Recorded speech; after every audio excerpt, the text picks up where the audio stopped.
también dar bienvenida a aquellos que nos ven a través de las redes sociales.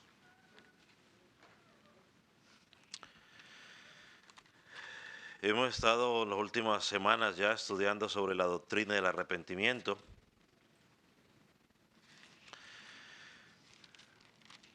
Y hoy vamos a estar mirando una vez más la naturaleza del verdadero arrepentimiento.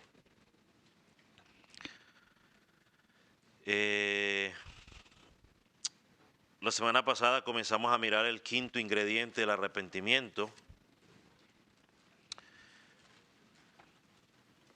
Y dijimos que era el aborrecimiento por el pecado.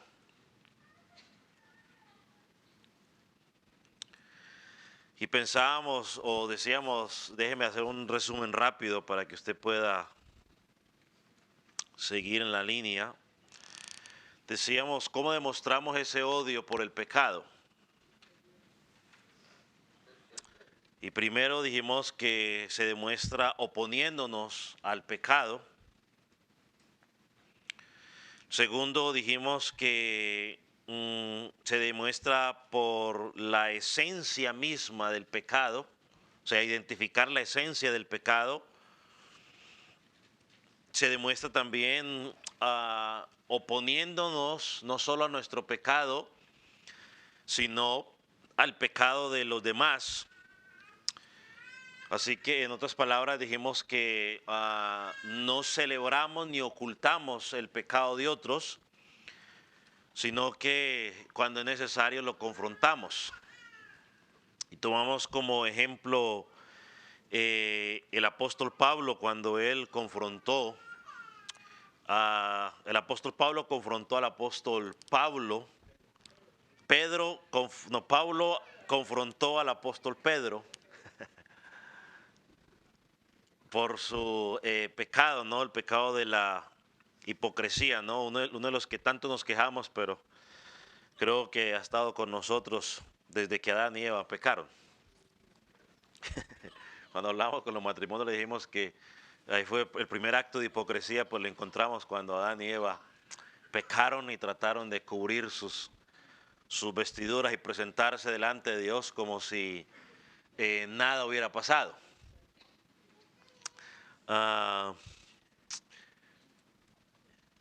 Dijimos también, y nos hicimos esta pregunta, ¿qué hay en el pecado que hace que un creyente lo odie? O sea, ¿qué es lo que hace que como creyentes odiemos el pecado, ¿no? Y empezamos a mirar algunas cosas. Y lo primero que dijimos fue que por el origen del pecado, y sabemos que el origen del pecado está en ¿quién? En Satanás. Segundo también, pues, la naturaleza del pecado lo odiamos porque Dios también odia o aborrece el pecado, porque el pecado también provoca la ira de Dios. El pecado también tenemos que odiarlo porque el pecado cansa a Dios. El pecado quebranta el corazón de Dios.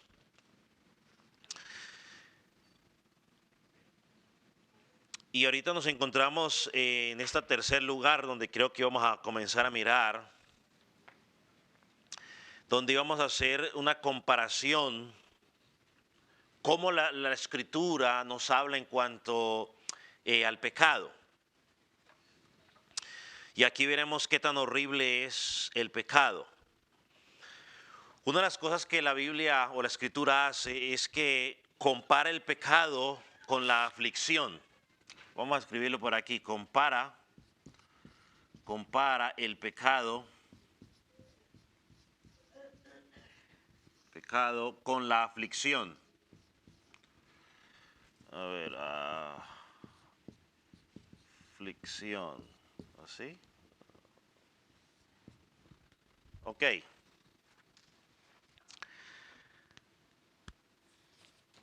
Y podemos decir que el pecado, cuando pensamos en, digamos, en aflicción, podemos pensar en en enfermedad.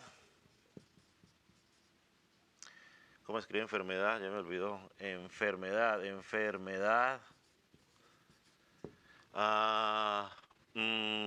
Pobreza.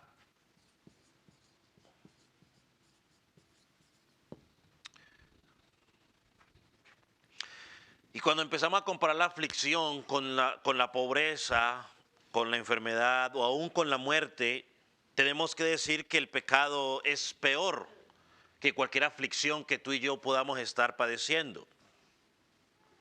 Porque como dijo un autor, hay mayor perversidad en una gota de pecado que en un mar de aflicciones.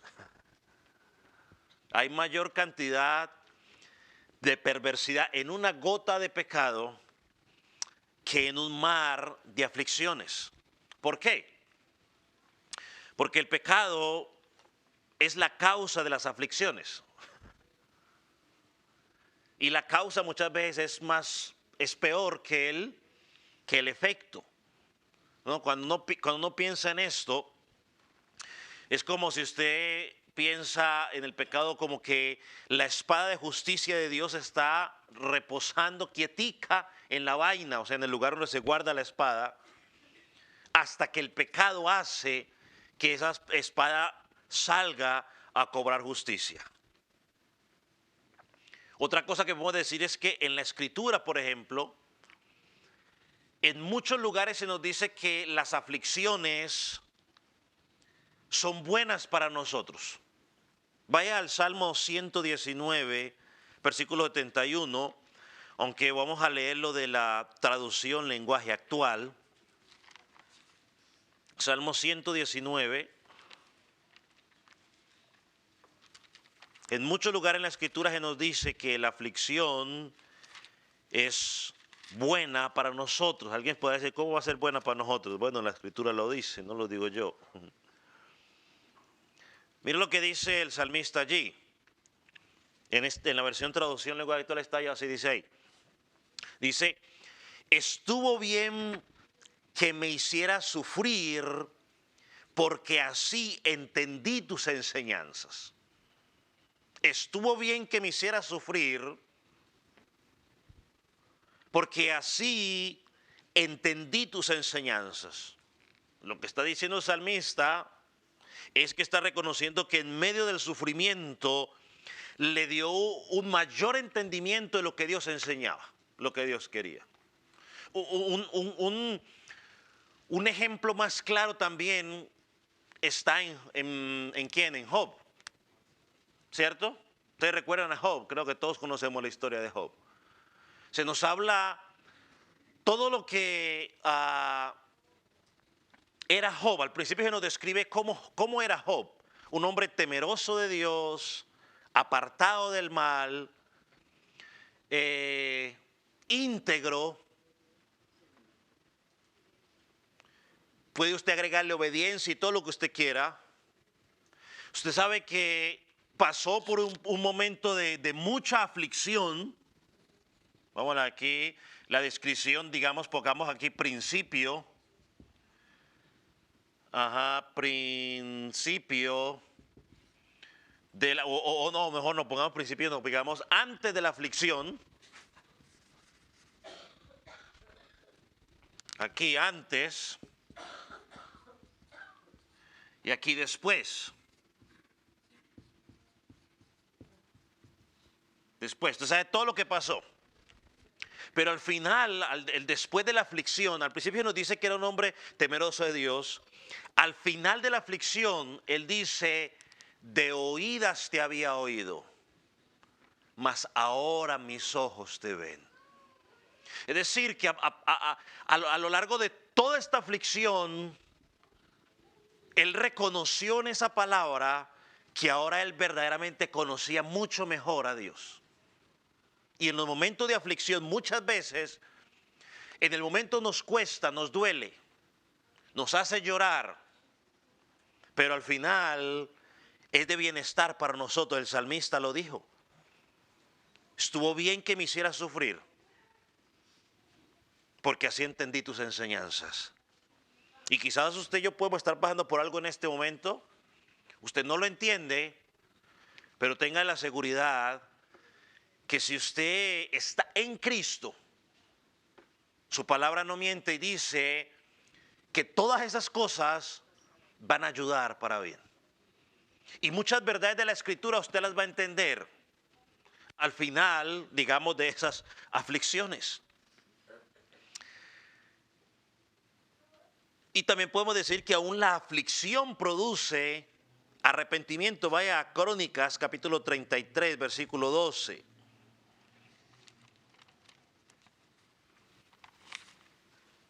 Crónicas, ahí,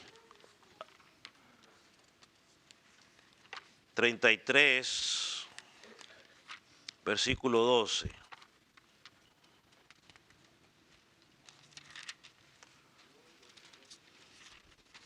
¿Lo tiene?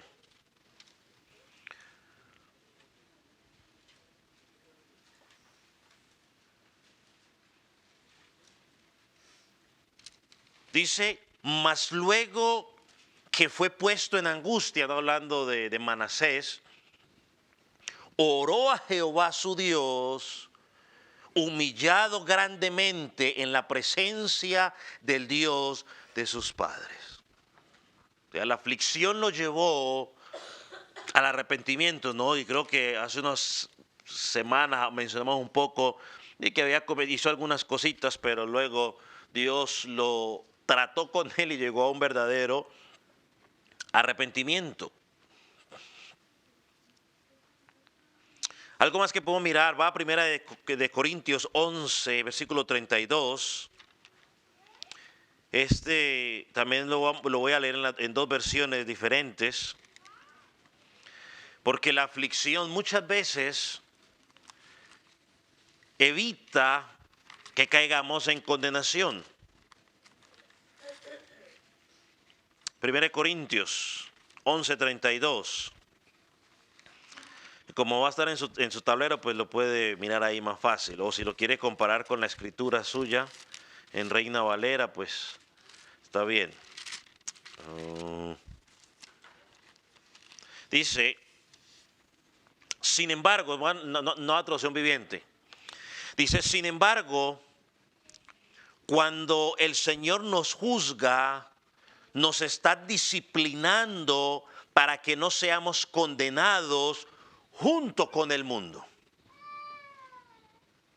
O sea que Dios muchas veces a los suyos, bueno, Hebreo lo dice, ¿no? Que al que toma por hijo, ¿qué? Lo disciplina. Ahorita lo vamos a mirar cuando toquemos otro aspecto.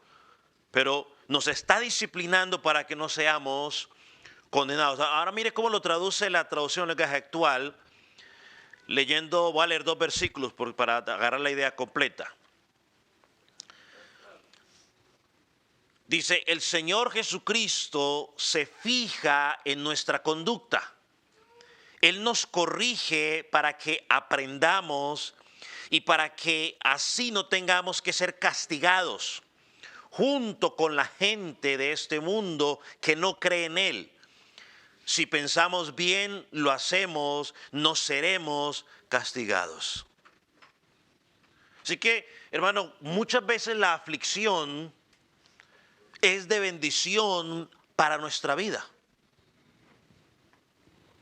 Pero una cosa sí tenemos bien clara, no hay ningún beneficio para nuestras vidas en el pecado. La aflicción puede ser beneficiosa, pero el pecado no. El pecado todo lo contrario. El pecado trae ¿qué? Condenación. Manasés, su aflicción lo llevó a la humillación. Judas, su pecado lo llevó a la ¿qué? A la condenación a la condenación. Segundo, otra cosa que voy a mirar sobre la aflicción y el pecado es que la aflicción solamente alcanza el cuerpo, pero el pecado va más ¿a dónde? Más allá. La aflicción es correctiva, o sea, hace una corrección en mi vida el pecado es destructivo a mi vida. La aflicción puede arrebatarme mi vida física. Yo puedo perder la vida. Pero ¿sabe qué hace el pecado? ¿Arrebata qué?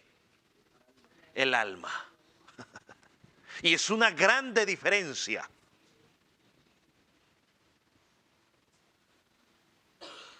Lo físico se puede reemplazar. La aflicción puede acabar con la casa, puede acabar con el carro.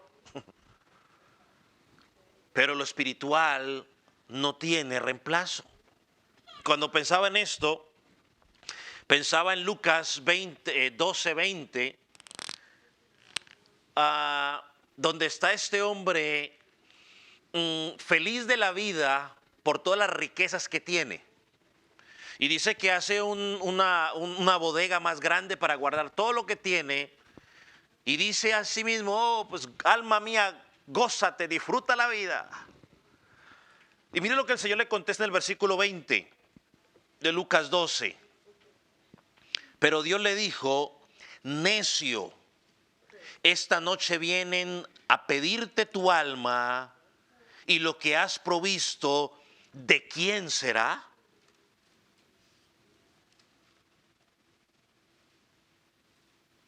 Hermano, es mejor padecer aflicción que padecer o que tener perdición. Entonces la aflicción, hermanos, alcanza el cuerpo, pero no alcanza el alma. Otra cosa que podemos mirar sobre la aflicción es que un hombre o una mujer que está siendo afligido puede tener su conciencia tranquila, a pesar de que está pasando por aflicción. Miren lo que dijo uno de los primeros teólogos, si usted me permite llamarlo así, del siglo I. Dijo lo siguiente: el tobillo no siente las cadenas cuando el alma está en el cielo. El tobillo no siente las cadenas cuando el alma está en el cielo. Es decir, cuando usted tiene su mirada puesta en Dios, en lo eterno, lo que está pasando aquí no le roba a usted la tranquilidad. Usted sabe que está ahí, pero usted entiende lo que dice Romanos 8:18, creo. Las aflicciones de este mundo jamás se comparan con la gloria que ha de venir. Hermano, cuando el arca o las olas sacudían el arca de Noé, Noé cantaba feliz en el arca porque estaba protegido. Y una de las cosas que podemos entender es que ese arca representa cuando tú y yo estamos ¿en qué? En Cristo. Puede estar moviéndose, pero estamos firmes en Él. Hay gozo y alegría en nuestro corazón. Por eso cuando el cristiano es afligido, es sacudido, es zarandeado por las situaciones que pasamos, en su corazón está cantando al Señor. Miren lo que dice Efesios 5, versículo 19. Una de las cosas, ¿no?, que nos llama el apóstol aquí en Efesios capítulo 5, versículo 19. Miren lo que dice. ¿Dónde está? Dice, hablando entre vosotros con salmos, con himnos, con cánticos espirituales, cantando y alabando al Señor en nuestros corazones.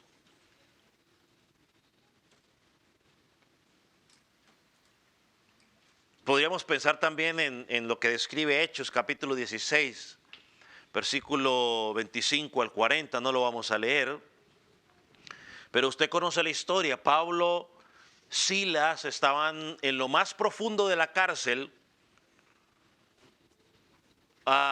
estaban amarrados de las manos, de los pies, en el cepo que ellos lo identifican, no sé cómo se diga en inglés, cepation, no, así no se dice. Pero el aparatico donde le metían las manos, los pies y la cabeza, así estaban. Y en medio de esa circunstancia, usando las palabras de Tertuliano, ¿no? Su tobillo estaba amarrado, pero su corazón estaba adorando. Dice que estaban cantando. Me imagino que serían esos salmos, esos himnos, cánticos espirituales, alabando al Señor. Y lo tremendo que el Espíritu Santo permite de que quede grabado es que sus cánticos los oían los demás. Y ellos estaban en la cárcel o en la celda, perdón, más profunda. Y los gentes los escuchaban alabar al Señor. O sea, aunque hay aflicción, puede tocar el cuerpo. Pero si estás en Cristo, no puede tocar tu alma. El pecado sí. Porque cuando hay pecado, la conciencia está aterrorizada.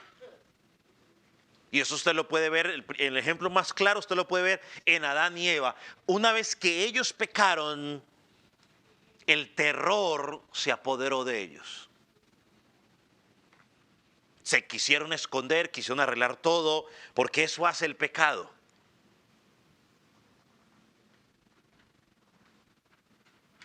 ¿Qué más podemos decir de la aflicción? Que en la aflicción uno puede tener o experimentar el amor de Dios. En la aflicción podemos experimentar el amor de Dios. Vamos a leer dos pasajes. Apocalipsis 3:19.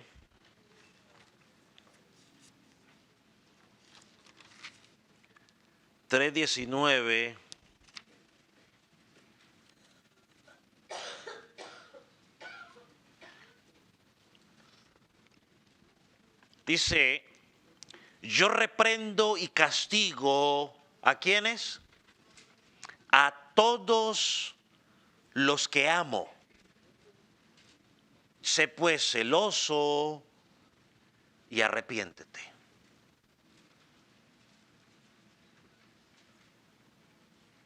Hebreos 12:6.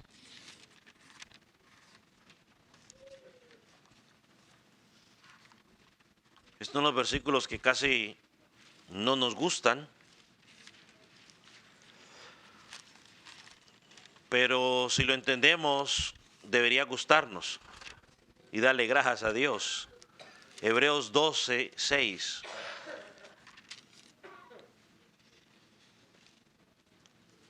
Dice, porque el Señor al que ama, disciplina y azota a todo el que recibe por hijo. Entonces, aún en la aflicción, tú puedes experimentar el amor de Dios. Pero viviendo en pecado, tú no experimentas el amor de Dios, experimentas ¿la qué? La ira de Dios. Pierdes comunión con Dios. Mire que alguien lo explicó de esta manera. Si un hombre arroja una bolsa de dinero a otro y al arrojarle ese dinero lo lastima un poco o rasga su piel, creo que el otro hombre no lo tomará como algo cruel, sino que considera como un fruto de amor. De la misma manera, cuando Dios nos hiere con aflicción, es para enriquecernos con las gracias doradas y las consolaciones de su Espíritu. Todo es en amor. Pero cuando cometemos pecado, las cosas son diferentes. Cuando David pecó, que es uno de los registros que encontramos en la Escritura, no sintió nada más que el desagrado de Dios. Vaya al Salmo capítulo 32 para que usted mire cómo describe el salmista lo que estaba viviendo mientras cometía o vivía en ese pecado. Salmo 32, versículos 3 y 4.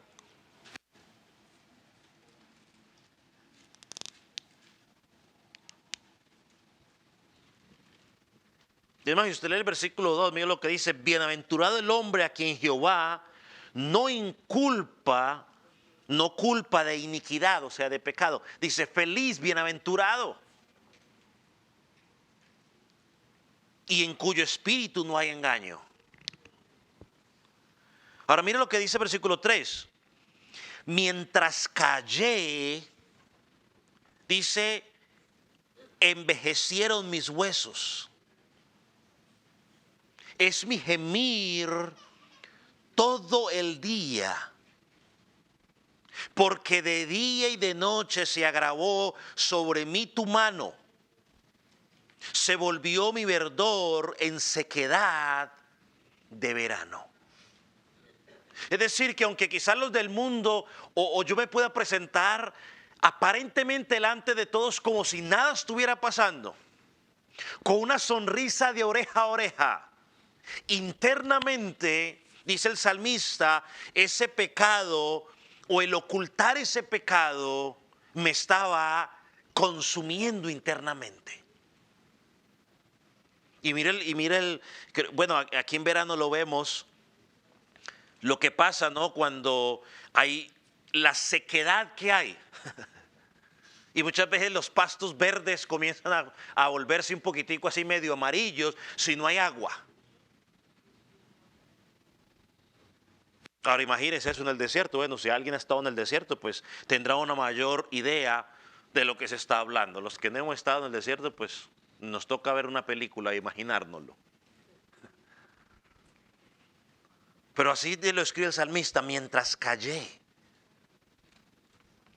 O sea, eso fue lo que pasó. O sea, en lugar de experimentar el amor de Dios, en vez de experimentar esa mirada de ternura, de restauración de Dios, estaba experimentando el desprecio de Dios por causa de su pecado. Y tan terrible es que el mismo Señor Jesucristo en la cruz dijo: Dios mío, ¿por qué me has dejado? ¿Por qué me has desamparado?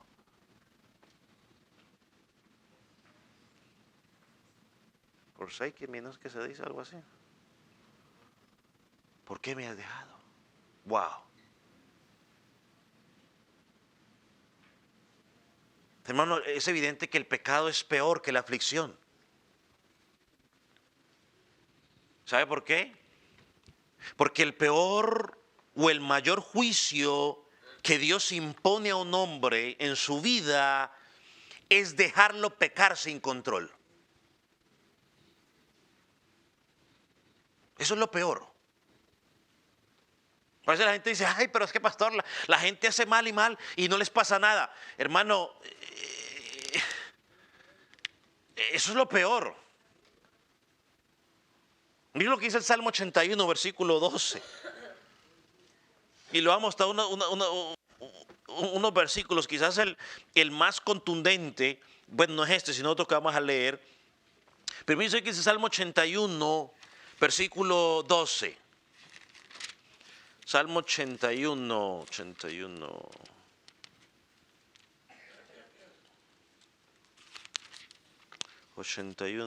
12.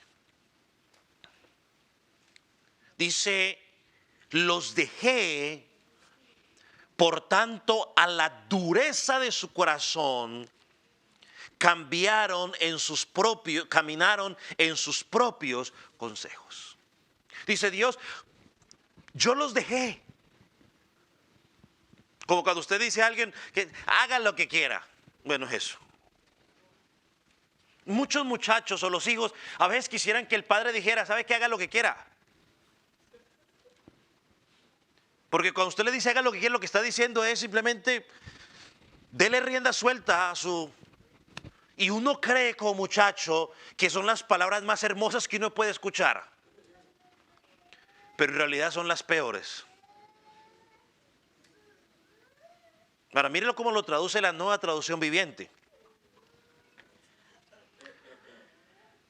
Dice, así que dejé que siguieran sus tercos deseos y que vivieran según sus propias ideas. Y mire que la Biblia dice que engañoso es el corazón, ¿cierto? Así que a veces lo que nosotros creemos que es correcto es peligroso. Y Dios dice, los dejé que siguieran sus tercos deseos. Y una de las cosas que usted y yo podemos darle gracias a Dios y no debemos cansarnos de agradecer es que por lo menos el que está en Cristo es porque Dios permitió que la luz del Evangelio entrara a nuestros corazones y nos dijo, no sigas más por ese camino, sigue mi camino.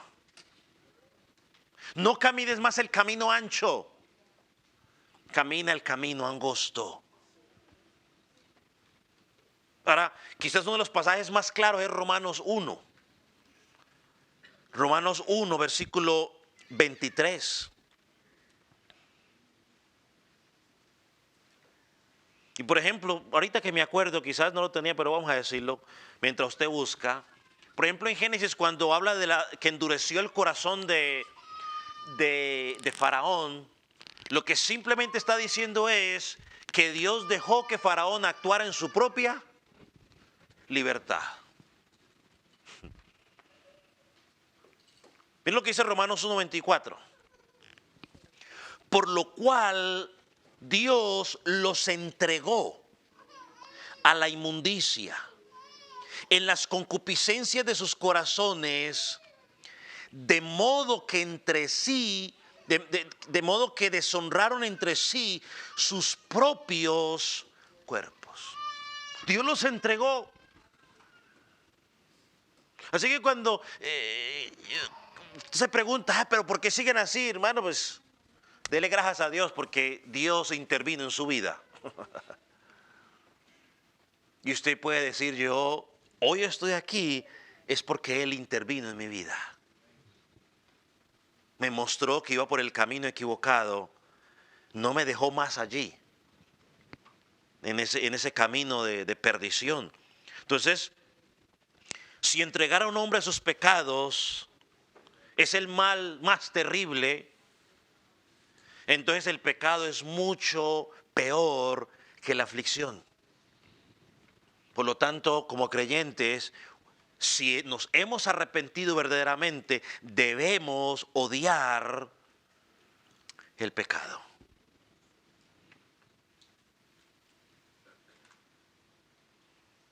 ¿Qué más voy a decir? Voy a decir algo aquí sobre el infierno. Bueno, no, a ver, muéstrame, yo miro, a ver.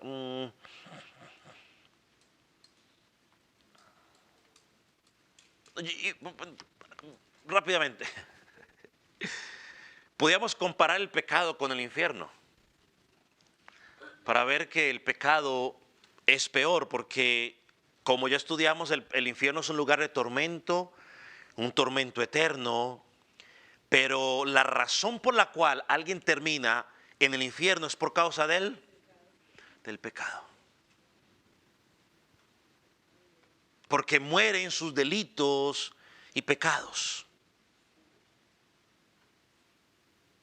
Ahora, consideremos el pecado en su resultado y su consecuencia. Y veremos que se verá odioso para nosotros.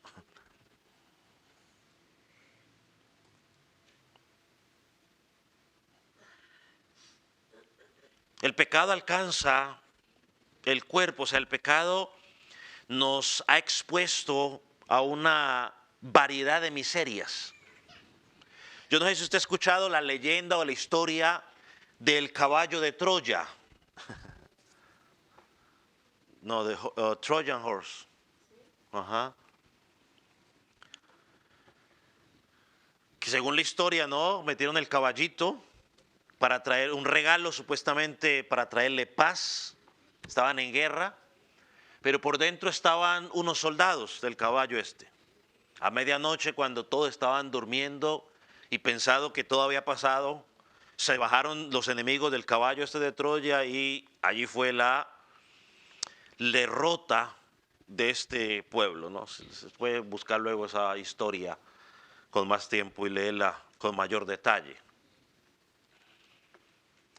Pero el pecado trajo una cantidad de males o de problemas a nuestras vidas. Romanos 5:12, creo que es un pasaje muy conocido, dice que por tanto, como el pecado entró en el mundo por un hombre, por el pecado la muerte, así pasó a todos los hombres por cuanto todos pecaron. Y muchas, si no por decir todas las aflicciones que tú y yo vivimos el día de hoy, son a consecuencia del pecado que entró al hombre.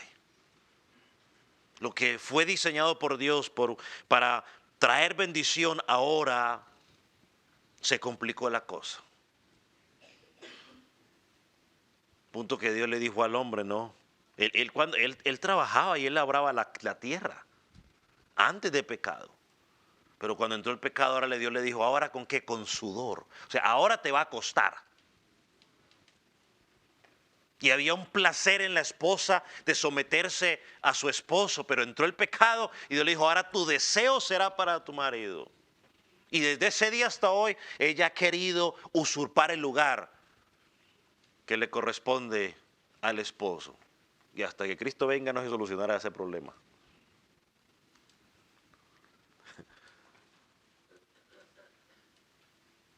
El pecado también alcanza el alma. Porque el pecado distorsionó la imagen de Dios en nosotros. O sea, fuimos creados como una realeza. Era un placer, digamos, cuando digo realeza, estoy refiriéndome a que éramos como la cereza del pastel de la creación de Dios. Pero por causa del pecado, Génesis 3:23 nos dice que Dios echó del huerto a Adán para que labrara la tierra de la cual fue formado.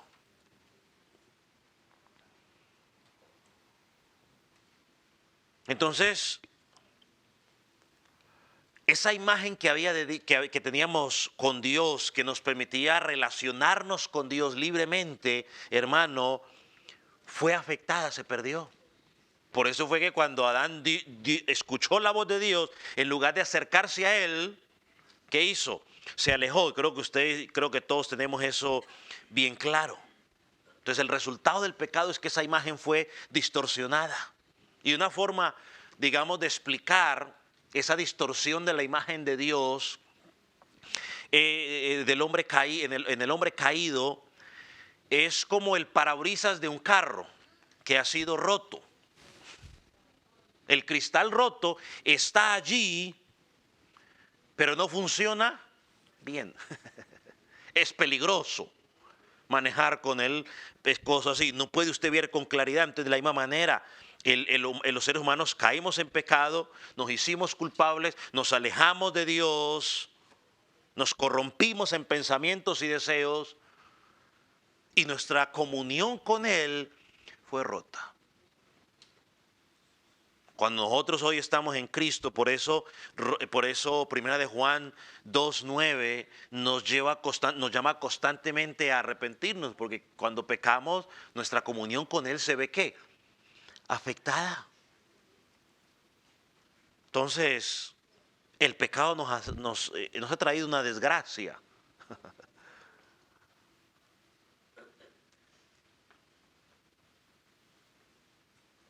Disgrace, I guess.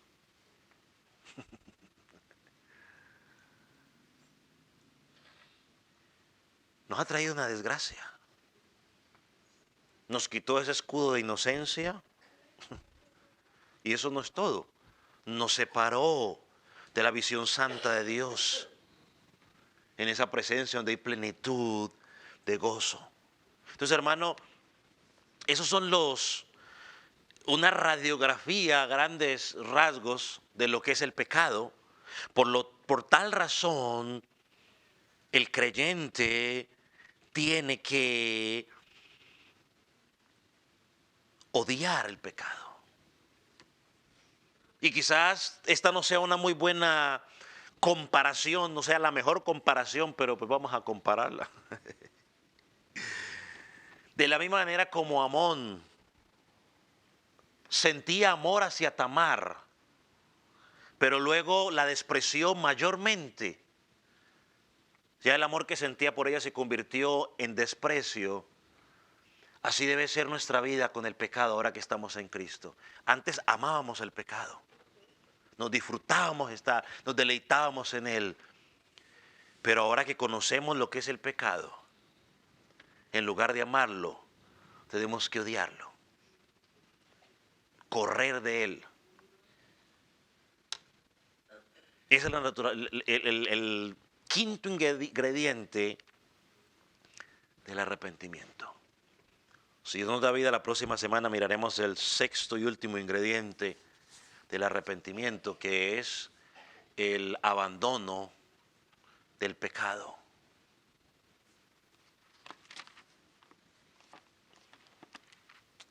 Vamos a orar, ponga sobre sus pies.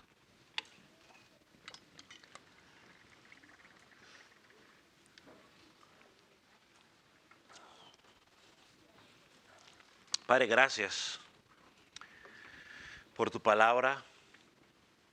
Gracias por permitirnos encontrar en ella lo que es el pecado, sus consecuencias, cómo tu palabra lo describe, cómo afecta nuestras vidas. Señor, y enséñanos cada día a, a odiar, a aborrecer el pecado como tú lo aborreces. Señor, porque el amarlo, el caminar en él, afecta nuestra relación contigo, afecta nuestra relación con la iglesia. Señor, y nosotros queremos estar cada día en una relación íntima y profunda contigo. Señor, que tu palabra pueda dar fruto en nuestras vidas. Señor, que cada día podamos honrarte por nuestra obediencia. En el nombre de Jesús. Amén.